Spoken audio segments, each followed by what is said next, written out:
Oke, bismillahirrahmanirrahim. Hari ini kita akan mereview materi yang minggu lalu sudah saya berikan tentang bahan ajar dan hari ini tentang media pembelajaran. Gitu. Nah, minggu kemarin saya minta teman-teman untuk belajar mandiri ya, belajar mandiri untuk baca materinya sendiri, kemudian mereview dan mencatat hal penting gitu. Nah, coba kalau dari materi kemarin, dari bahan ajar, itu materinya cukup padat ya, PPT-nya juga cukup padat, teori banget. Untuk teman-teman yang review ada kendala nggak di materi bahan ajar kemarin? Bagian mana yang sulit dimengerti mungkin?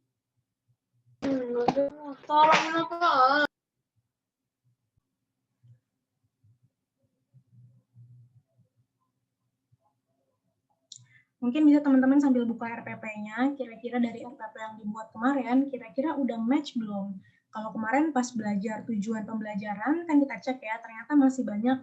Kalau saya cek belum ada deh kayaknya yang sesuai dengan si A, B, C, D itu. Ketika kita bikin tujuan pembelajaran, maka ada kaidah A, B, C, D yang memudahkan kita. Ya kan, pas kita cek ternyata, oh banyak nih yang harus diperbaiki gitu. Ya kan, setelah udah nonton videonya, ternyata begitu cara bikin tujuan pembelajaran. Oke, saya akan review singkat tentang bahan ajar dulu deh. Sebelum kita masuk ke media pembelajaran. Oke, ini slide kemarin, bahan ajar. Sebenarnya titik beratnya adalah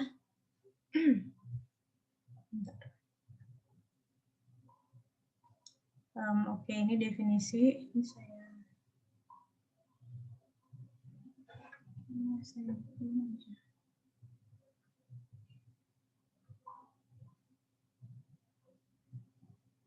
ada yang mau ini, ada yang udah take note, kira-kira mana bagian mana yang sulit?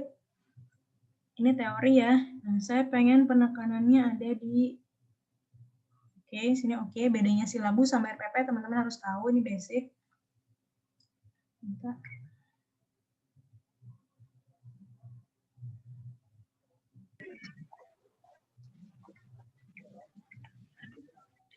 Lingkungan ciut-ciut. Oke. Jadi yang teman-teman bikin sebelumnya itu adalah RPP, ya. Yang dibikin adalah RPP yang di dalamnya terdapat penggalan kegiatan dari awal, dari kegiatan awal, kegiatan inti sampai kegiatan akhir, itu namanya RPP. Sedangkan silabus dia itu adalah keseluruhan dari perangkat pembelajarannya. Silabus dirancang oleh tim guru, biasanya ada MGMP ya, tim guru. Misalnya guru biologi, mereka akan berkumpul untuk merancang silabus dalam 1 tahun itu seperti apa. Sedangkan kalau RPP itu yang buat si guru yang mengampu mata pelajaran itu, gitu. Dan bisa dimodifikasi sesuai dengan karakteristik sekolahnya.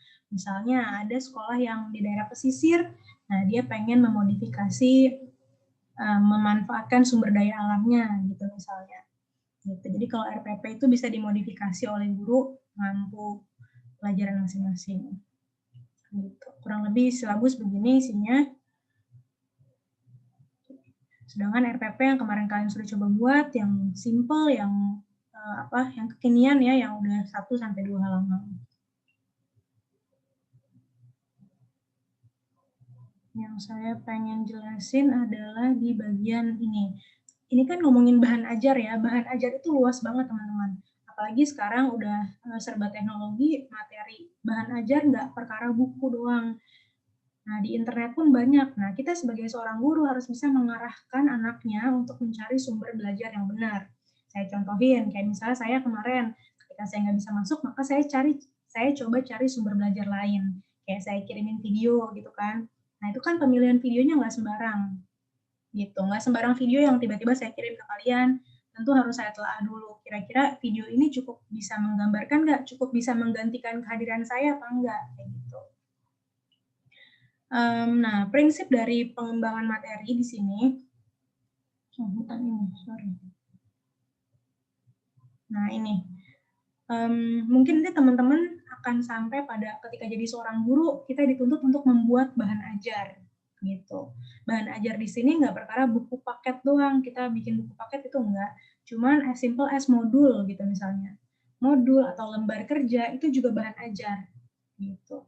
Nah, gimana cara kita untuk merancang bahan ajar itu? Pertama, ada di urutan materinya. Gitu. Jadi beberapa materi itu ada 2 nih pengkategoriannya. Ada urutan materi yang bentuknya hierarkis, ada yang prosedural. Hierarki artinya dia punya tingkatan, semacam prasyarat gitu. Kalau misalnya kalian mau skripsi, nggak mungkin kan bisa skripsi tapi belum ngambil mata kuliah medlit gitu. Nggak mungkin dong, sedangkan basic ilmunya di situ gitu. Simpelnya seperti itu. Jadi biasanya kalau misalnya kita lihat bahan ajar, itu pasti akan diawali dari materi yang paling dasar gitu. Begitu pula sama teman-teman kalau mau bikin buku ajar nanti ya. Nanti abis ini saya mau share, jadi saya dalam ongoing lagi bikin bahan ajar juga, lagi bikin LKS biologi. Nanti saya share setelah ini, biar teman-teman lihat gimana sih isinya gitu. Oke, jadi yang pertama ada 2 pendekatan ketika kita mau merancang bahan ajar. Yang pertama pendekatan hierarkis, jadi perhatikan, urutkan dulu materi dari yang paling sederhana baru yang ke yang paling kompleks. Gitu. Itu yang hierarki. Biar apa? Karena beberapa materi dia sifatnya prasyarat.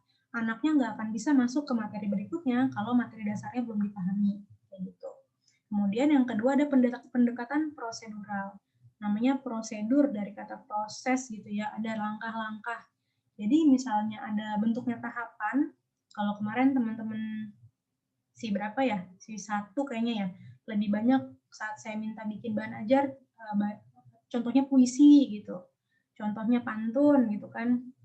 Nah, itu kan ada tahapannya kan, kalau kita mau buat pantun ada tahapannya dulu, kita harus ngapain dulu, bikin dulu 2 baris awal, baru 2 baris akhir, nggak bisa kan bikin yang akhir dulu, atau yang bentuknya proses gitu lah ya. Apalagi contohnya misalnya saya mau recycle botol dijadiin hiasan, kan nggak mungkin tahu-tahu botolnya langsung dihias kan, pasti ada tahapannya, dibersihkan dulu, kemudian dipotong dulu, dibikin pola dulu gitu. Itu namanya yang pendekatan prosedural. Jadi pertama ketika kita diminta untuk buat bahan ajar, maka kita perhatikan materi ini bentuknya hierarkis atau prosedural, dan selalu dimulai dari yang paling sederhana. Intinya begitu. Sampai sini ada yang mau ditanyakan? Silakan ya, kalau ada yang mau ditanyain langsung aja. Ini contohnya arahnya ke komputer nih. Sebentar. Oke. Melakukan setting, jadi materinya setting OS, operating system. Nah, jadi dimulai dari identifikasi. Nah, inilah kenapa sebelum masuk ke materi ini, saya kasih dulu materi tentang kognitif, afektif, psikomotor. Gunanya apa? Karena kata kerja operasional itu yang digunakan kan dalam kita membuat di tujuan juga ada kata kerja operasionalnya. Gitu. Nah, dari kalau kognitif nih, ingat nggak kognitif? Ada sampai C6. Ya kan? Nggak mungkin ujuk-ujuk anaknya kita suruh praktek. Ya kan? Nggak mungkin kan? Akan selalu mulai dari yang tingkatannya paling rendah. Kayak gitu. Misalnya di sini mengidentifikasi gitu. Terus intinya ini masih memahami gitu ya, masih di tahapan yang paling sederhana. Paling rendah sampai akhirnya anaknya diminta untuk praktik. Gitu. Terus kalau yang bawah itu matematik kayaknya ya, menghitung atau ekonomi, menghitung laba atau rugi dalam jual beli. Jadi pertama konsepnya dulu, terus masuk ke rumusnya, baru penerapannya. Gitu. Akan selalu seperti itu. Lanjut. Oke, ini contoh-contoh yang saya masukin di sini sebenarnya lebih banyak dari buku, kemudian laporan. Oke, buku, laporan, jurnal itu juga jadi bahan ajar. Majalah ilmiah itu jurnal ya. Kajian pakar, karya profesional, buku, macam-macam. Situs internet, TV, video, dan lain-lain. Ini bentuk-bentuk dari bahan ajar. Sebenarnya juga bahan ajar bisa macam-macam ya. Pokoknya lingkungan di sekitar kita di mana kita bisa mengambil manfaat darinya itu sumber belajar.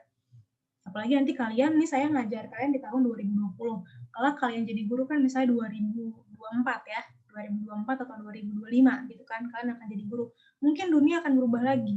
Mungkin ada teknologi yang akan jauh lebih canggih lagi gitu kan. Nah, itulah si guru harus adaptif dan fleksibel sama perubahan-perubahan yang ada. Kita nggak bisa lagi menutup mata kalau anak-anak nggak dibolehin lagi buka internet, udah nggak bisa lagi. Kan cuman pandai-pandainya kita untuk memanage internet yang mana yang dibuka. Soal seperti apa yang kita berikan ke anak. Ya enggak? Nggak bisa lah kalau saya sekarang bilang ujian close book gitu. Saya pun nggak bisa menjamin kan gitu. Akan lebih efektif kalau saya bentuk soalnya yang nggak bisa dicontek di internet gitu. Misalnya soalnya berupa analisis, misalnya soalnya berupa opini, ya kan? Jadi setiap orang beda-beda dan saya bisa ambil penilaian dari setiap sudut pandang kalian gitu.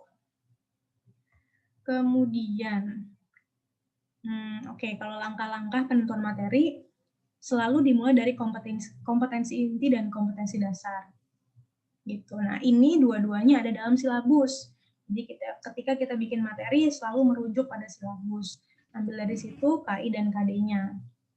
Kemudian kita kelompokkan mana yang masuk ke kognitif, mana yang afektif, dan mana yang psikomotor. Karena semuanya harus terukur. Gitu. Kemudian baru saat urutan penyampaian, ini misalnya udah jadi nih ya bahan ajarnya udah jadi, kemudian kita mau menyampaikan materinya. Bagaimana cara menyampaikan materi? Ada dua cara, ada dua strategi untuk menyampaikannya. Bisa, misalnya saya punya materi banyak ya, kayak materi bahan ajar, tadi saya jelasin pendekatan hierarkis, terus contohnya, terus bentuk-bentuk sumber belajar gitu. Ada yang guru tipenya menyajikan semuanya, ditampilkan dulu di awal gitu. Hari ini kita akan bahas 4 materi gitu. Semuanya ditampilkan di awal. Kemudian diperdalam satu persatu gitu. Atau yang kedua, nggak ditampilkan semuanya, tapi ditampilkannya langsung satu persatu. Jadi secara umumnya nggak ditampilkan gitu. Namanya suksesif. Jadi langsung aja. Misalnya materi hari ini satu apa langsung didalami, dua langsung didalami gitu. Kalau saya biasanya di awal saya bikin outline. Jadi misalnya hari ini materinya adalah apa-apa-apa gitu. Itu artinya simultan. Saya kasih tahu dulu hari ini topik kita apa, kemudian baru kita dalami satu persatu.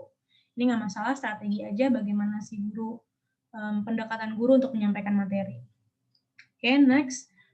Fungsi bahan ajar tentunya untuk pedoman ya. Bayangin kalau guru nggak punya bahan ajar, nggak punya pegangan, mungkin ya. Jadi si guru ini sebelum masuk kelas wajib banget punya bahan ajar. Sekarang setiap buku pembelajaran yang ada dijual itu pasti ada dua. Ada buku untuk guru, ada buku untuk siswa gitu. Jadi tujuannya agar karena beda pegangan guru sama pegangan siswa memang harus berbeda gitu. Gak mungkin bacaan guru sama bacaan siswa sama. Si guru harus satu langkah lebih maju daripada siswanya gitu. Kemudian tujuannya teori ya. Teori aja, saya skip aja. Manfaat juga. Oke, ini prinsip.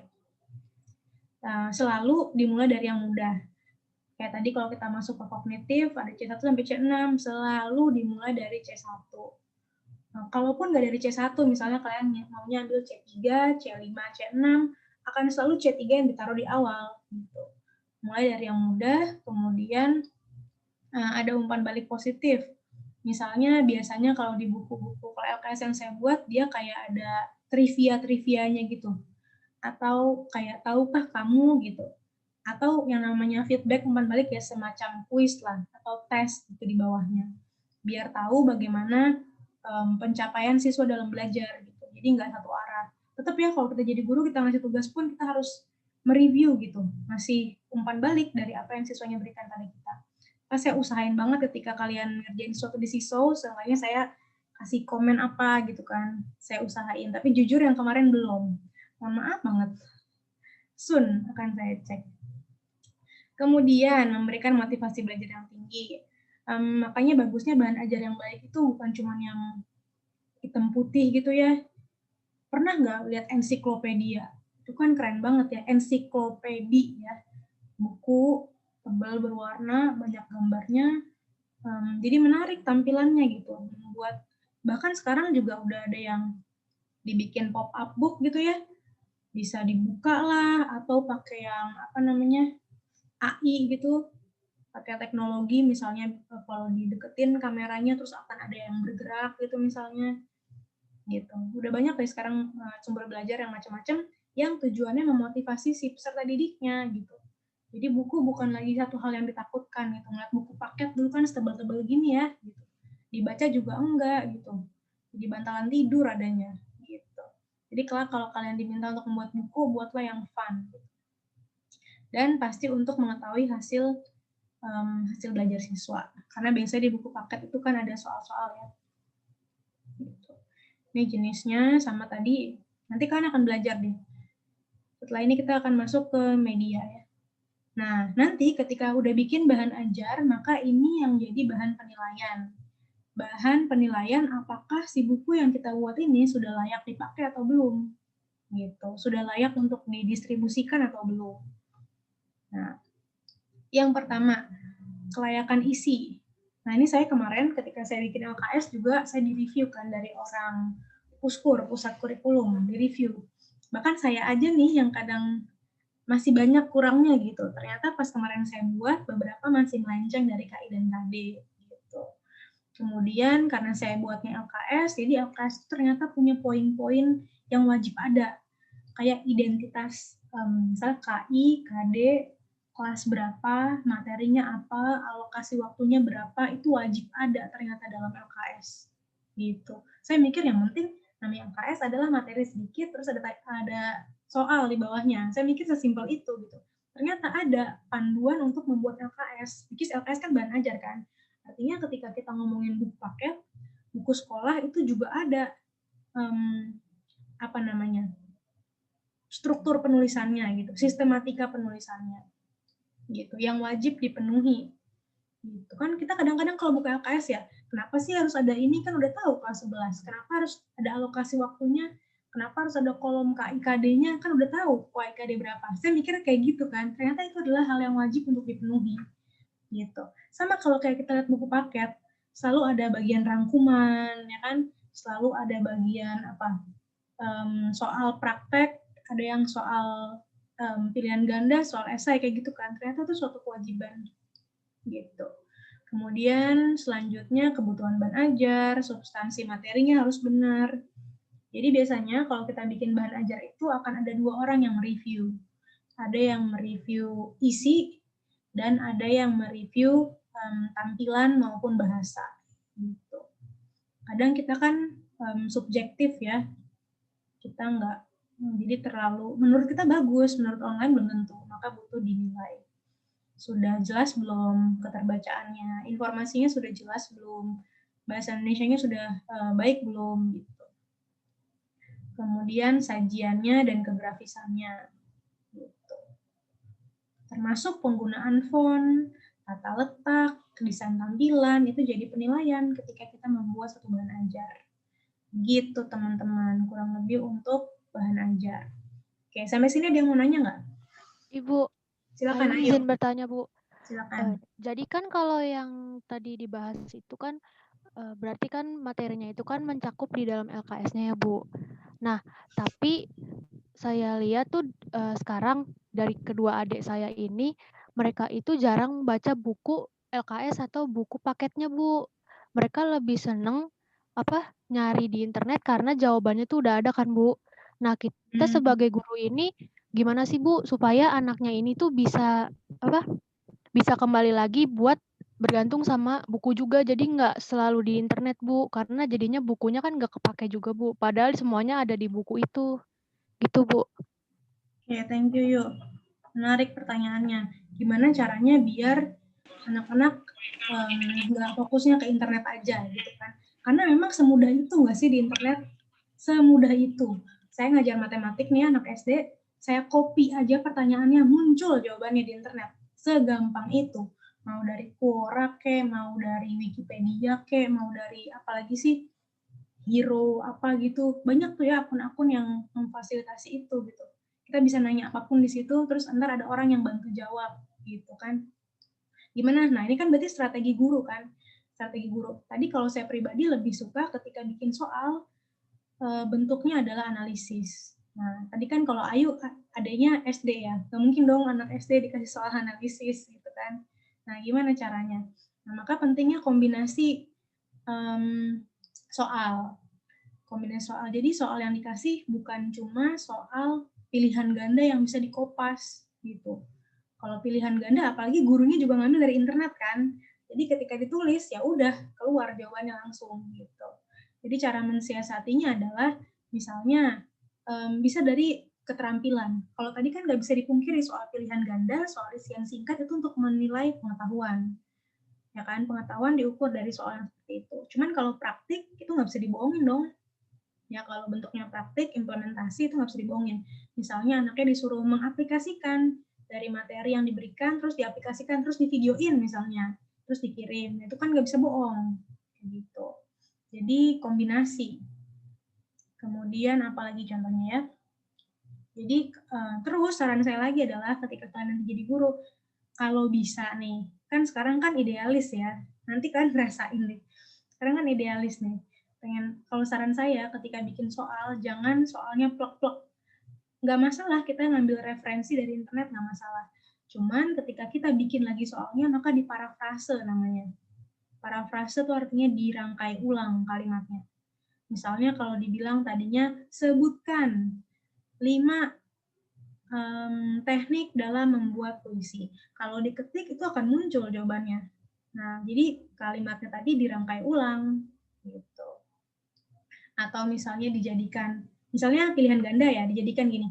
Berikut adalah syarat dibikin yang bukan gitu. Yang bukan merupakan gitu.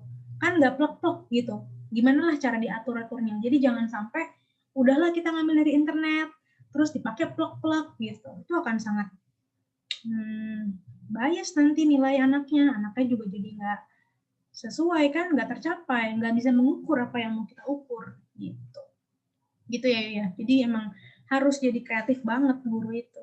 Balik ke gambar yang di awal, guru yang punya banyak cabang tangan, salah satunya IT dan kreativitas gitu. Silakan, ada lagi yang lain? Iya, makasih Bu. Ya. Ada lagi yang lain yang mau bertanya, silakan sambil saya bukain LKS-nya.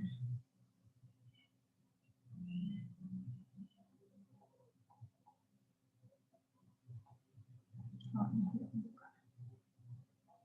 ada yang mau tanya? Oh, enggak deh, saya bukain dulu. Ini sesungguhnya belum publish ya, tapi soon, will be coming soon.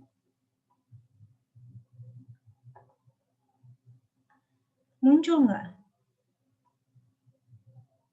Muncul, Bu. Oke. Muncul, Bu. Jadi ini adalah LKS yang udah selesai sebenarnya, ini udah selesai dirancang, sedang dalam minta nomor ISBN. Jadi akan ada ISBN-nya. Jadi ini kerjasama saya dengan BKKBN. Oke, ini cover. Bahkan dalam membuat cover pun itu ada berkali-kali revisi gitu. Ada tata cara yang harus dipenuhi. Kemudian ya ini kata pengantar. Ini untuk SMA. Kemudian oke, ini daftar isi. Diambil dari yang paling rendah. Ketika ada 3 kelas, ya maka kelas 10 dulu. Kelas 10, 11, dan 12. Dari kelas 10, saya ambil 2 materi. Dari 2 materi ini, ketika bentuknya prasyarat, kata enggak? Saya ngambil 2 bab nih ya, kelas 10. Ada interaksi sama pencemaran lingkungan. Ini dia kategorinya yang prasyarat, yang prosedur. Nah, karena untuk mengetahui si pencemaran lingkungan, kita harus tahu dulu komponen lingkungan itu. Maka saya jelasin dulu, komponen lingkungan itu adanya di atas, di interaksi makhluk hidup. Di dalamnya kita belajar tuh, apa sih biotik, apa abiotik, komponen lingkungan itu apa aja, gitu. Nah, contoh yang kedua, ini kelas 11. Kelas 11 ya, kalau yang IPA, kalau yang tahu dulu belajar sistem-sistem, saya masukin sistem peredaran darah sama sistem reproduksi. Memang nggak semuanya, karena ini dia bentuknya adalah gabungan. Nanti ada lagi LKS geografi dan LKS matematik. Jadi kita hanya diminta ambil beberapa materi yang relevan dengan kependudukan gitu. Nah, saya ambil sistem peredaran darah dan reproduksi. Ditinjau dari hierarkinya, kedua materi ini tidak berhubungan, tidak merupakan prosedural, tidak. Tapi kalau dilihat dari tingkatannya dalam buku paket itu, sistem peredaran darah dijelaskan lebih dulu, baru sistem reproduksi. Karena di sistem peredaran darah nanti bahas darah kan, tentang darah itu ada darah sel merah, putih yang nanti akan dibahas di sistem reproduksi. Jadi ada linkage-nya juga, tetap ada hubungannya. Gitu. Kemudian di kelas 12 materinya pertumbuhan dan perkembangan dan genetika dan mutasi. Gitu. Lagi-lagi kalau genetika ini bab yang paling berat ya, kalau di biologi itu kalau ngomongin sistem reproduksi, replikasi itu yang paling berat di genetika. Nah, maka itu ditaruh di paling akhir. Sedangkan pertumbuhan dan perkembangan itu di bab kelas 12 awal. Gitu. Kurang lebih seperti itu gambarannya. Nah, ini yang tadi saya bilang. Ternyata di setiap awal mulai bab itu harus ada nih komponen. Ditulis kelasnya, semester berapa, alokasi waktunya berapa, KI-nya apa gitu. KI dan KD-nya apa itu wajib ada. Gitu. Dan di sini saya masukin trivia gitu kayak tahukah kamu gitu di pinggir-pinggirnya. Dan baru di bawahnya adalah bentuk soal. Nah, ini saya mau contohin. Coba. Ini tadi saya bilang, kayak pertanyaan Ayu tadi, gimana biar anaknya nggak nyontek ke internet? Mungkin di internet adalah gambarnya apa itu biosfer. Gitu. Yang dimaksud dengan biosfer adalah gitu. Itu paling di internet. Cuman saya ubah, saya parafrase, saya bikin ceritakan interaksi antar makhluk hidup yang tergambar dalam ilustrasi berikut. Wah, nanti akan luas jawaban anaknya, bisa macam-macam. Bisa dia ngangkat mulai dari individunya, atau bahkan dia karena lihat gambar yang paling atas biosfer, dia mulai dari biosfernya dulu. Gitu. Nah, yang penting buat guru adalah kita bikin keywordnya. Asal anak jawab apa, dari kalau misalnya soal gini, soal esai itu ada keyword ya. Jadi, nggak harus jawabannya plok-plok sama, tapi ada keyword-keyword yang ketika dipenuhi maka poin didapat. Gitu. Jadi bentuk soalnya seperti ini. Ini kan bisa berlaku di kelas berapapun ya. Jadi soalnya kita parafrase gitu. Nah, ini gambar ikan. Apa yang terjadi dengan ekosistem sekitar jika ikan-ikan yang terdapat dalam gambar berikut mengalami penurunan karena penangkapan dengan menggunakan bom? Ceritakan pendapatmu. Kan simpelnya sebenarnya apa dampak ikan dibom? Intinya kan begitu kan? Gitu. Cuman diparafrase biar anaknya nggak plok-plok copy langsung dapat jawaban di internet. Gitu. Biar anaknya muter otak dikit. Gitu loh guys. Gitu. Sampai sini ada yang mau tanya nggak?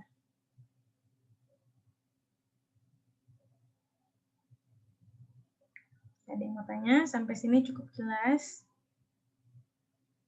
Oke, kalau gitu saya lanjut ke materi berikutnya, yaitu materi media pembelajaran yang hari ini ya.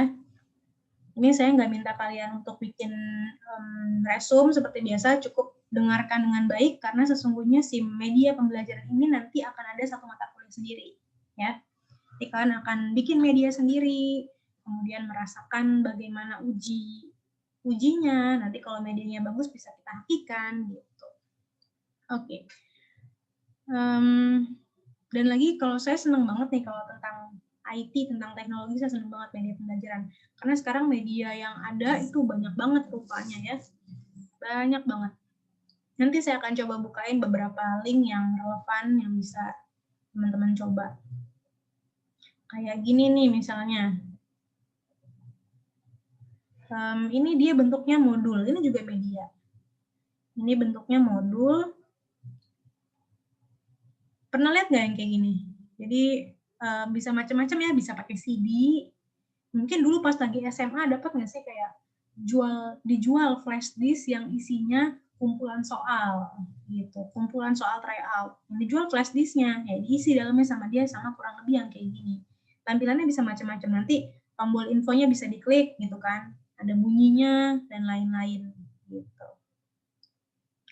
Nah, ini bentuknya media. Nah, pintar-pintar kita nih mendesain. Mungkin kita nggak bisa kerja sendiri, mungkin harus kolaborasi sama anak IT misalnya gitu ya. Jadi idenya dari kita, cuman nanti yang mendesain orang lain.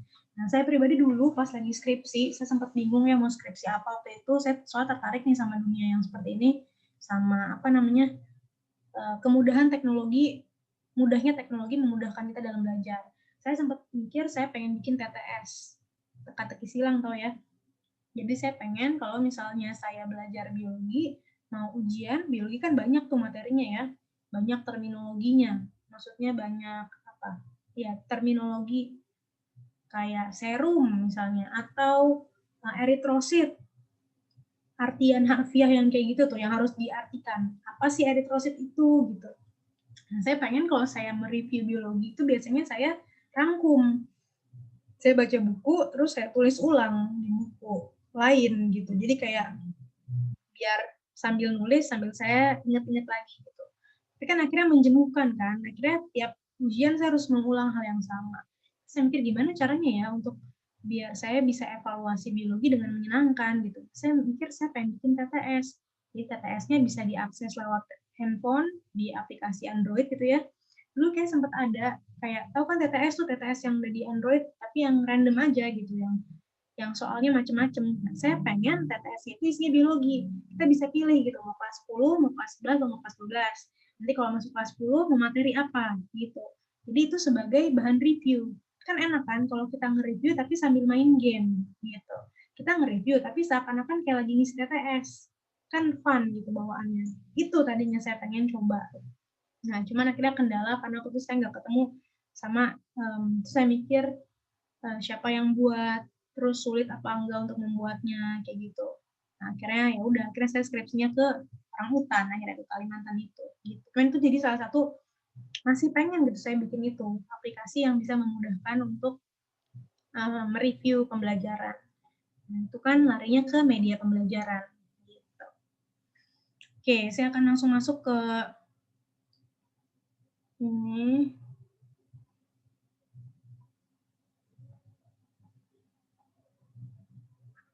Oke, kalau tujuan ini lagi-lagi teoretik ya, si tujuan ini biar apa sih bikin media? Oke, kalau kayak lagi-lagi saya kembali ke biologi, mungkin ntar teman-teman bisa ya kasih contoh yang lain. Di biologi kita ngomongin virus, which is virus tuh kecil, kita nggak bisa ngeliat dia. Kalau misalnya kita nggak tampakin, anak-anak nggak akan kebayang virus tuh bentuknya T gitu. Yang kayak gimana sih gitu. Virus tuh punya kaki untuk injek gitu. Yang kayak gimana bentuknya nggak kebayang. Karena memang susah. Kalaupun kita ke lab, kita lihat di bawah mikroskop belum tentu kelihatan. Maka butuh media biar menggambarkan konsep-konsep yang abstrak itu menjadi konkret gitu. Coba ini kan lihat deh, ini tuh virus udah di zoom kayak 100 kali mungkin baru jadi segede gini, akhirnya anak-anak bisa memahami, oh virus tuh kayak gini bentuknya gitu. Coba kalau cuma dibilang virus itu pokoknya kecil, sekecil apa, bentuknya kayak apa, bahkan kalau kita lihat nih dalamnya masih ada isinya lagi gitu. Si DNA ini kalau kita zoom lagi ke dalam, kita pretelin, itu ada macam-macam lagi dalamnya gitu. Gitu. Jadi fungsinya untuk memperjelas konsep yang abstrak menjadi konkret. Gitu. Kemudian beberapa anak itu cenderung ketika visual itu lebih menangkap dengan baik. Gitu. Apalagi sampai bisa dipegang gitu. Dulu pas saya PKM di Lab Sky, dulu saya bikin bantal yang isinya dakron, dalamnya itu saya lupa deh, saya bikin paramecium kayaknya. Kalian tahu paramecium itu adalah sejenis protista. Apa tuh protista? Ya pokoknya ada mikroorganisme saya bikin bentuknya dari kain flanel. Jadi kain flanel terus saya isi dakron, jadi kayak boneka gitu. Nah, biar anak-anaknya itu bisa pegang langsung, bisa lebih real, oh ini yang namanya paramecium. Terus fungsi-fungsi tubuhnya buat apa gitu.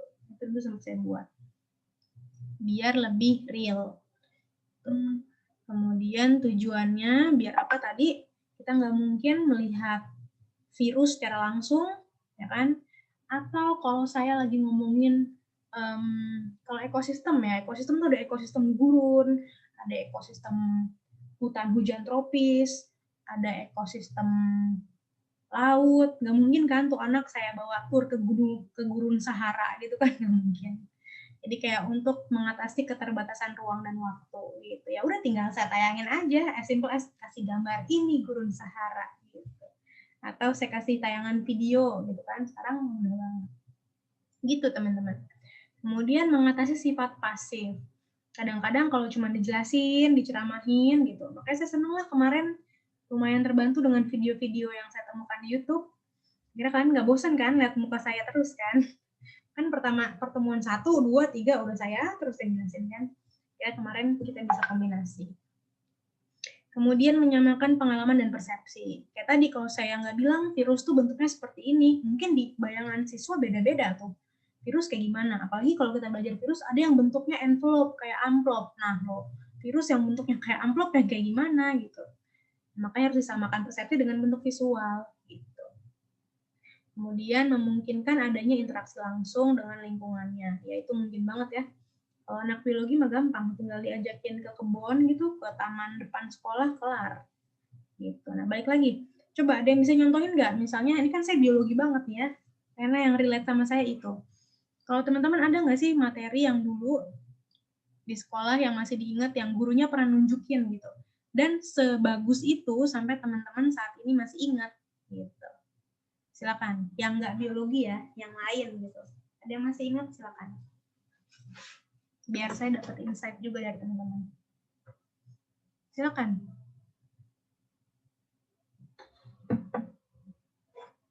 Nggak ada yang ingat. Lagi ingat-ingat. Tapi nggak ada yang ingat. Apa ya? Berarti kurang membekas berarti. Sambil nunggu teman-teman nih, saya sambil bukain aplikasi. Silakan kalau ada yang mau komentar.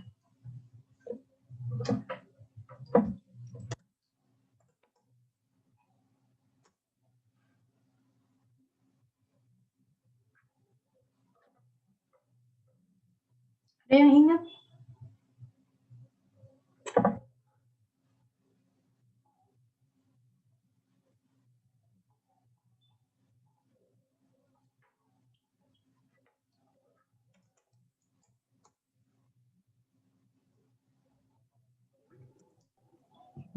Yang nunjukin sesuatu ya, Bu? Bebas, apapun deh media. Apa yang nggak banget apa? Silakan. Siapa tuh, Dewi ya? Silakan, Dewi. Waktu itu saya pernah, Bu. Waktu itu kan pelajaran IPA juga, Bu. Tapi itu ngupas baterai, Bu. Saya baru tahu kalau dalamnya baterai itu ada kayak serbuk-serbuk hitamnya. Terus kayak, ih, ternyata ada isinya gitu. Saya kaget. Udah sih, Bu, gitu aja. Berarti dia bentuknya praktek langsung ya. Coba kalau nggak praktek ya juga kita nggak tahu kan dalaman baterai itu kayak apa gitu. Menarik. Itu bentuknya praktek ya. Kemudian yang saya ingat lagi, kalau lagi-lagi biologi yang saya ingat. Kalau kita belajar genetik, kita mainnya pakai kancing. Kayak persilangan, itu pakainya pakai kancing. Jadi bukan biologi apa ya? Ini deh, kalau misal belajar tata surya, nggak mungkin dong kita akan pergi ke Mars gitu kan. Nggak mungkin kita menuju Venus gitu kan, nggak mungkin. Maka akan ditayangkan bentuk dari tata surya, orbitnya gitu. Ya, atau globe, ketika kita ngomongin geografi kan akan bahas globe pasti kan. Gitu.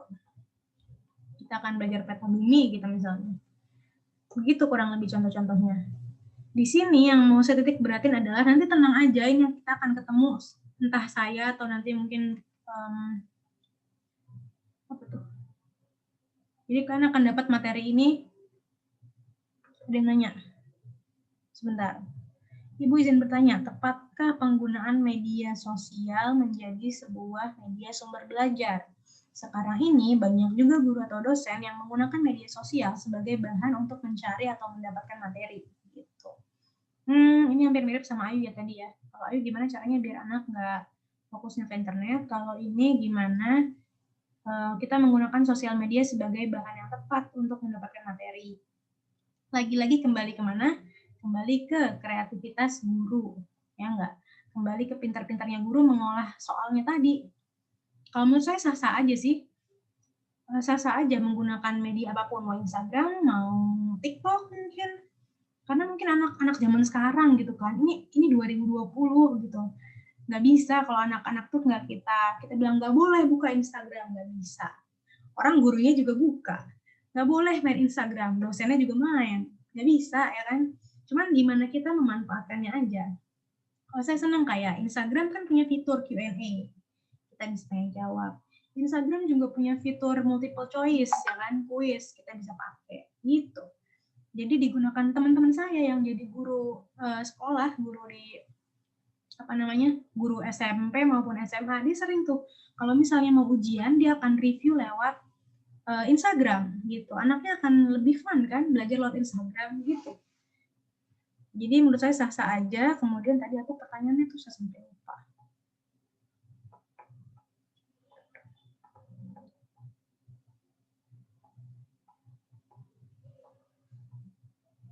Oh, tepat apa enggak? Menurut saya ya bisa-bisa aja tepat. Kemudian, nah, tepat atau enggak? Tepat tergantung bagaimana gurunya mensiasati bentuk penggunaannya. Saya juga pernah tuh minta anak-anak untuk bikin video, kelas kalian bukan sih kelas video, atau prakarya deh kayaknya, prakarya, kemudian masukin ke YouTube atau ke Instagram, kemudian mereka ikut lomba gitu, pakai hashtag apa gitu, kayak gitu. Bisa banget media itu digunakan untuk hal yang positif ya. Seperti itu yang bertanya.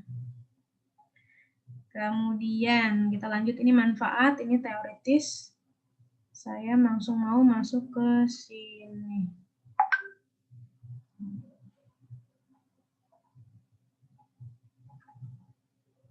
Bentar.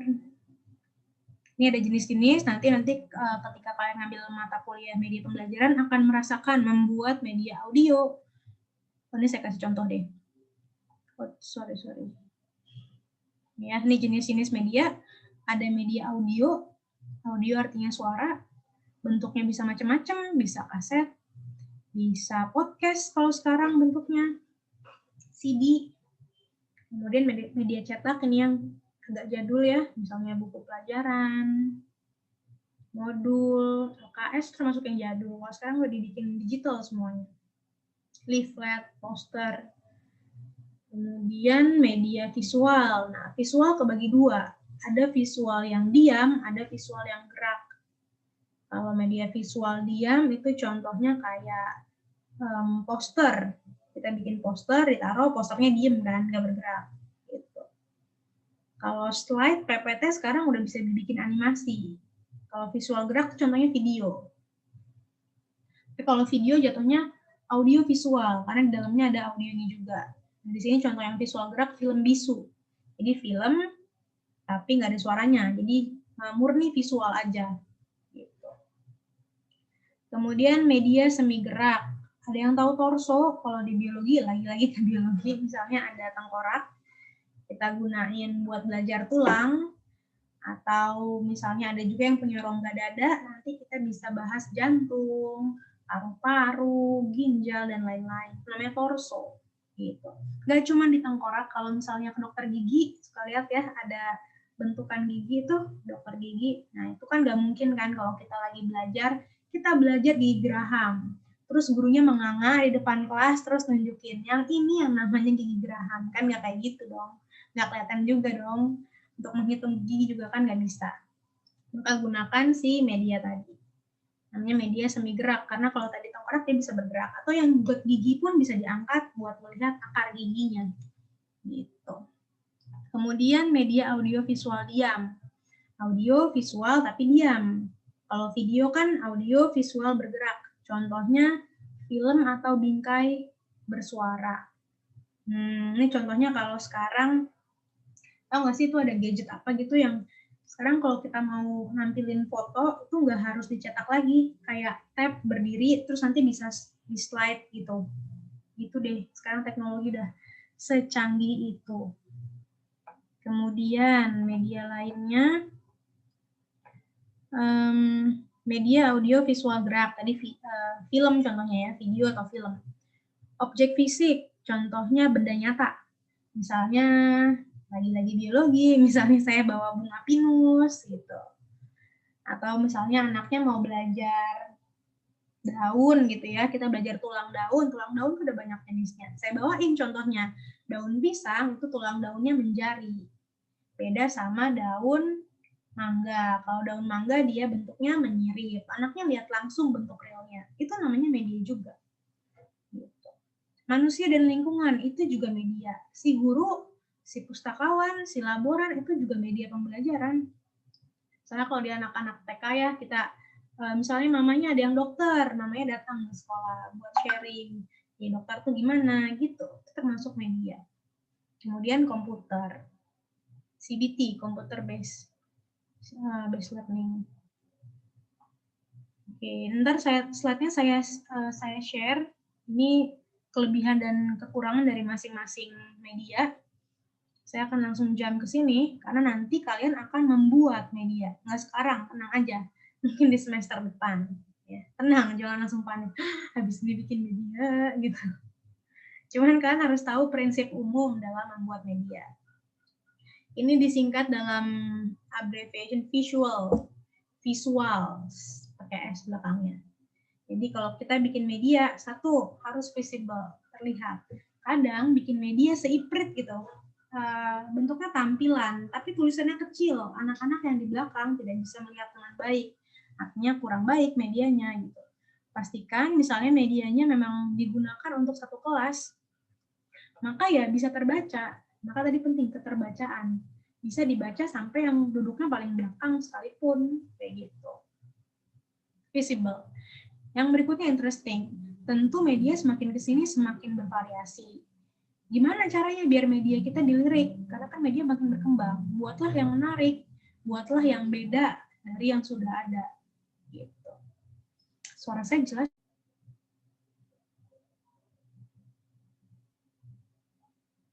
Halo? Suara saya jelas?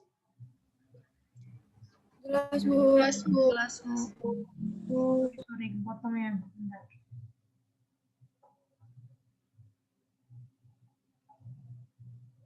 Oke, tadi baru sampai interesting ya. Jadi buatlah yang menarik agar punya kita itu pastikan beda dari yang udah ada. Kan sekarang media berkembang. Ya, kalau misalnya kita bikin sama kayak yang udah ada, terus bedanya apa? Punya kita sama punya orang lain. Gitu. Bikin yang menarik. Dari tampilannya kah, mau dari kontennya belum ada itu. Kemudian kalau bisa simple, artinya nggak ribet, misalnya mau mainnya aja harus baca buku petunjuknya yang 100 lembar gitu misalnya. Kan nggak kayak gitu kan. Jadi bikinnya sesimpel mungkin, jadi mudah digunakan oleh siapa saja. Useful, berguna, akurat artinya tepat, mau mengukur apa yang ingin diukur, misalnya kayak monopoli gitu. Kita bisa main monopoli, di sana juga kita bisa belajar keuangan, bisa juga mengelola aset gitu misalnya kalau anak ekonomi gitu. Tapi benar-benar akurat gitu, artinya pas mengukur apa yang mau diukur. Kemudian legitimate, artinya nanti kalau misalnya kalian bikin produk baru ya, itu pastikan legal. Jangan mengcopy yang sudah ada, kalau bisa kalian yang menghakikan duluan gitu. Kalian yang menglegalkan gitu, menghak ciptakan tuh kalian yang bikin produk barunya gitu. Tidak mengcopy yang sudah ada. Dan structure, terstruktur. Balik lagi, tadi kalau ngomongin terstruktur, akan ngomongin dari yang paling sederhana sampai yang paling kompleks. Misalnya kalau kita mau bikin game, gamenya ada tingkatannya nih. Pastikan game di level 1, pertanyaannya sederhana. Makin naik levelnya, makin soalnya makin bertingkat kesulitannya. Begitu, gengs. Kemudian saya rasa itu oke. Ini prinsip kalau bikin media itu ingat, coba deh kalau sekarang saya tanya, media apa yang paling baik gitu? Media apa yang paling baik? Ada yang mau jawab nggak? Media apa yang paling baik? Pokoknya kalau pakai ini pasti bagus, Bu. Media ini pasti berfungsi di semua umur, di semua kelas, Bu. Ada yang mau jawab? Silakan. Bu, saya izin menjawab. Silakan. Siapa tuh? Anis? Iya, Ibu. Maaf, Bu, saya off cam karena kalau saya kameranya dinyalain, sinyalnya lagi jelek, jadi keluar masuk. That's fine. Oke. Jadi menurut saya itu media pembelajaran yang nggak ada media pembelajaran yang paling baik untuk kesemuanya. Jadi media pembelajaran itu disesuaikan dengan apa yang akan dipelajari dan materinya dan audiensnya siapa aja. Jadi kayak menurut saya nggak ada media pembelajaran yang baik untuk semuanya, tapi harus disesuaikan dengan keadaan yang terjadi pada saat itu, gitu Bu. Terima kasih. True, benar banget. Jadi tidak ada satu media pun yang terbaik ya, tidak ada. Gitu. Tergantung, semuanya tergantung peserta didiknya siapa, tergantung alokasi waktunya berapa, tergantung konten materinya apa gitu. Sama halnya kayak platform. Makanya saya senang banget deh kalau ngomongin platform. Platform apa yang paling baik? Apakah Zoom yang paling baik? Kemudian saya pakai Slido yang orang lain nggak pakai, apakah itu yang paling baik? Tergantung siapa penggunanya, apa tujuannya gitu. Tidak ada yang paling baik. Yang bagus adalah mengkombinasikan semuanya untuk mendapatkan pembelajaran yang menarik dan menyenangkan. Gitu guys. Oke. Oke, ini juga masih prinsip. Oh, bentar dulu. Jadi setiap media itu punya kelebihan dan kelemahan, pasti tidak ada satu jenis media pun yang cocok untuk segala macam pembelajaran, nggak ada. Kemudian penggunaan beberapa macam media memang perlu, jadi artinya butuh kombinasi. Jangan PPT terus sepanjang perjalanan. Jangan nge-zoom terus, nanti anaknya demo. Gitu. Kemudian prinsip lainnya, harus bisa memperlakukan siswa jadi aktif, jangan sampai digunakan media malah jadi pasif anaknya. Kemudian sebelum digunakan, pastikan sudah matang perencanaannya. Udah tahu nih, apakah kelasnya mau dijadikan berapa kelompok, teknis pembagiannya seperti apa, cara mainnya seperti apa, itu harus sudah jelas di awal. Hindari penggunaan media yang dimaksudkan sebagai selingan atau sekedar pengisi waktu kosong aja. Jangan sampai media jadi cuma sekedar gitu, bukan menyampaikan materi, tapi mengisi waktu. Itu beda ya. Itu namanya ice breaking kalau kayak gitu. Kalau misalnya kita memang mau menjelaskan sebuah materi dengan menggunakan media, pastikan kita proper menyiapkannya. Gitu. Oke. Terakhir, ini quote katanya the brain process visual information 60,000 times faster than text. Katanya begitu. Makanya kenapa media ini menjadi penting, karena otak kita memproses hal-hal yang bentuknya visual itu 60.000 kali lebih cepat dibanding teks. Begitu. Jadi itulah mengapa kita perlu memahami pentingnya pembuatan media. Biar kita bisa memfasilitasi siswa kita dengan baik. Begitu. Sampai sini ada yang mau ditanyakan?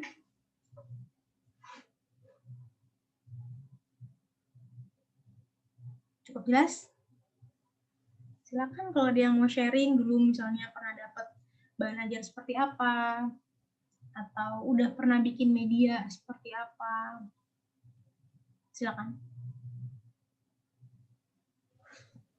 Ibu, saya mau sharing sedikit.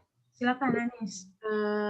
Kan pelajaran biologi itu kan ada yang tentang peredaran darah manusia. Terus ada satu animasi Jepang, itu ceritanya tentang ini Bu, tentang peredaran darah di manusia itu Bu. Jadi kan saya itu pas kelas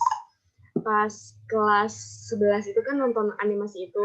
Terus pas ulangannya itu kayak dari animasi itu tuh kayak keluar semua gitu soalnya, karena menjelaskan detail tentang kayak pengiriman oksigen, tentang kalau ada virus di dalam tubuh kayak gitu Bu. Judul animasinya itu Hataraku Saibo Bu. Ya betul, Hataraku Saibo Bu. Terima kasih Bu. Terus saya juga kan men-sharing anime itu ke teman-teman saya. Terus kata teman-teman saya juga yang sekarang kuliah jurusan biologi, katanya emang animasi itu tuh udah kepake pas di perkuliahan, malah lebih ngejelasin daripada dosennya yang ngejelasin gitu Bu. Oke. Menarik. Ini saya juga suka nih, dia di buku Jepang, komik sebenarnya, yang tentang golongan darah. Tapi kalau tadi kan kalau kamu cerita tentang ada yang menjelaskan sampai sistem peredaran darahnya ya, kalau yang saya tahu dan saya baca juga tuh yang golongan darah, tau nggak? Ini dibikin komik, jadi si tipe A, anak tipe A tuh tipe yang kayak apa, dibikin komik. Anak golongan darah B itu tipe yang kayak apa, yang O gimana, yang AB gimana. Itu menarik banget. Bisa jadi media loh itu loh. Pintar-pintarnya guru bilang kalau misalnya itu kan sebenarnya ada sainsnya sih sebenarnya itu. Gitu. Apalagi kalau tadi apa judulnya Nis? Tadi Nis? Hataraku Saibo Bu. Oke, itu menjelaskan sistem peredaran darah secara luas ya. Kalau yang saya tahu kan tadi cuma golongan darah. Menarik. Apalagi misalnya ya, jadi tadi bentuknya adalah komik kalau yang saya tahu. Jadi belajar sekarang nggak dari buku paket, belajar dari komik, coba. Gitu. Menarik. Ada lagi yang lain yang mau sharing, silakan.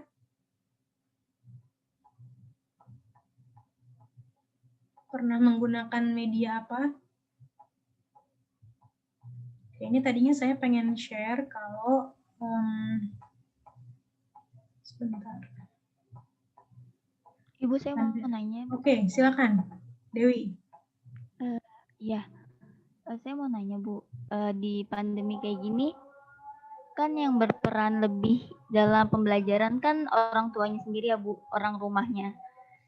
Nah menurut Ibu sendiri itu peran orang tua tuh yang paling ngefek ke pembelajaran yang lebih baik untuk si anaknya ini gimana sih Bu? Agar dapat menunjang anaknya juga gitu Bu. Itu aja sih Bu. Menarik.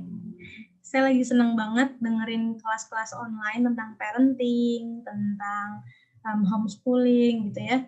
Jadi katanya kan dilema. Tadi pertanyaannya adalah gimana cara mendampingi anak belajar. Intinya gitu nggak sih? Ya nggak Dew? Ya nggak Dew? Ya kan ya?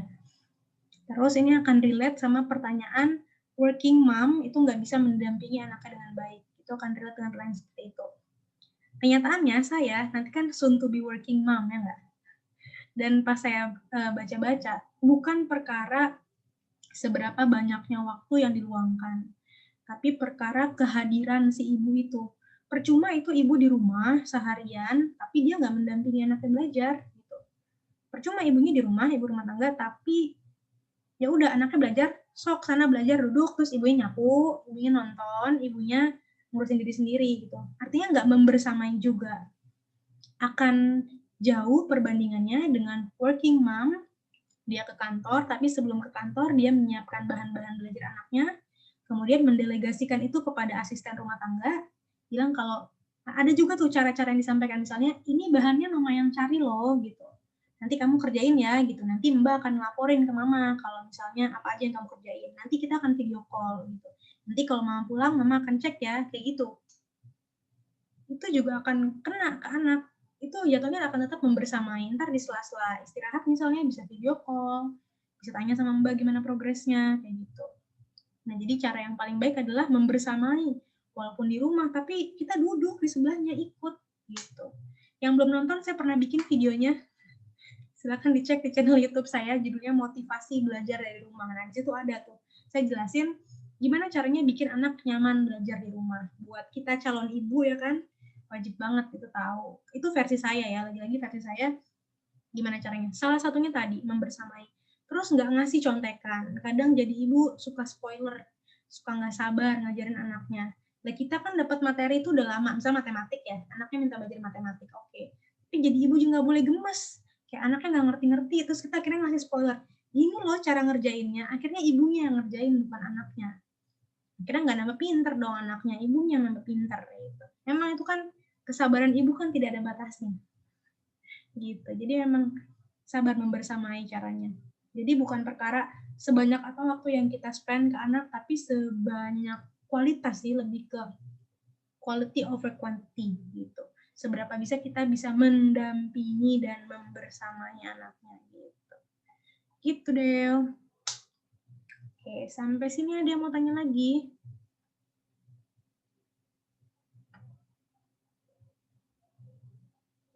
Ini saya mau sharing, tadinya saya buka aplikasinya, cuman ternyata nggak bisa, udah nggak open access lagi. Ini Matletik, kalau saya ngajar anak-anak matematik, saya pakai aplikasi ini. By the way, ini punya BINUS, jadi siswa saya anak BINUS, jadi di sini menarik banget. Belajar matematik itu pakai aplikasi kayak gini. Wah, kalau saya buka, ini seru banget sih, kayak, mana ya, dia bentuknya kayak space gitu di angkasa luar, kayak main tembak-tembakan, nembak-nembakin kapal.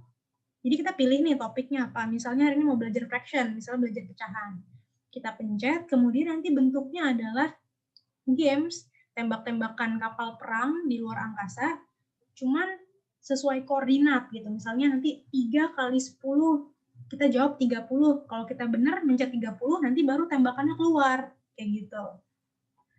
Jadi bentuknya menarik banget. Nanti ada lagi bentuk lain. Selain tembak-tembakan, ada planet-planet. Kita harus digging, misalnya kita nyari oksigen, nyari helium. Nah, buat ngedapetin barang-barang itu, kita harus ngerjain soal matematik yang dikemas sedemikian rupa. Kayak gitu deh, itu di Matletik. Itu banyak banget. Kemudian selanjutnya saya juga suka pakai ini nih, BBC Bite Size. Kalau saya ngajar, ini sesimpel bisa diklik, diketiknya kayak gini. Misalnya BBC Bite Size.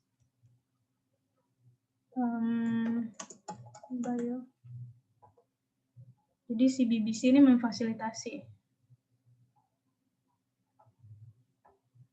Dia ada banyak kurikulumnya, ada yang pakai IGCSE. Nah, IGCSE, kayak gini. Apa enggak? Ini. Misalnya,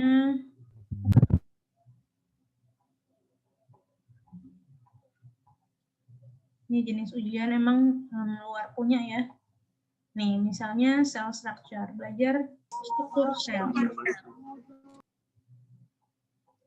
Nih, dia ngasih revise-nya, artinya materinya ada nih ya. Jadi revise-nya ada 12 slide, ada bentuk videonya juga, ada gambar beserta teksnya kayak gini, ada pertanyaan yang kalau diklik keluar jawabannya. Kemudian di akhir, ini di slide 12, nih bentuknya kayak gini. Ini kan kayak modul kan, tapi online dan semua orang bisa akses. Ada videonya, kayak gini.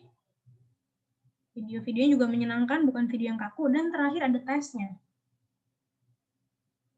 Nih, jadi tes yang bisa langsung diisi dan bisa langsung disubmit untuk cek skor. Jadi bisa langsung keluar skornya, gitu. Jadi saya pencet, nah tadi kan gitu. Terus bisa tahu jawaban benar, jawaban salahnya, dan bisa langsung tahu apa jawaban pembahasannya, gitu. Ini di BBC ada banyak banget, ada banyak, maksudnya ada banyak mata pelajaran, nggak cuma bio, nanti kalau dicari nih, ada banyak, bisa macam-macam. Misalnya ya, dari primary, secondary ada semua. Nah, nih, subjeknya maksud saya tadi tuh. Nih, art design, komputer, geografi, bahasa Jerman, wah macam-macam banget. Nah, ini tahu dari mana yang kayak gini? Ini kan pinter-pinternya si guru di Gig Info kan. Pinter-pinternya guru nyari info. Ada guru yang tahu, ada guru yang nggak tahu. Gitu. Maka kita harus keep update. Itulah gunanya pemanfaatan si teknologi untuk ngembangin media. Gitu. Sampai sini ada yang mau ditanya? Cukup jelas? Jelas ya? Oke, kalau gitu, ada yang mau nanya? Sebelum saya mau tutup? Nggak ada? Oke, kalau gitu sebelum saya akhiri, saya mau screenshot dulu boleh? Di sini ada 54 orang. Oke. 1.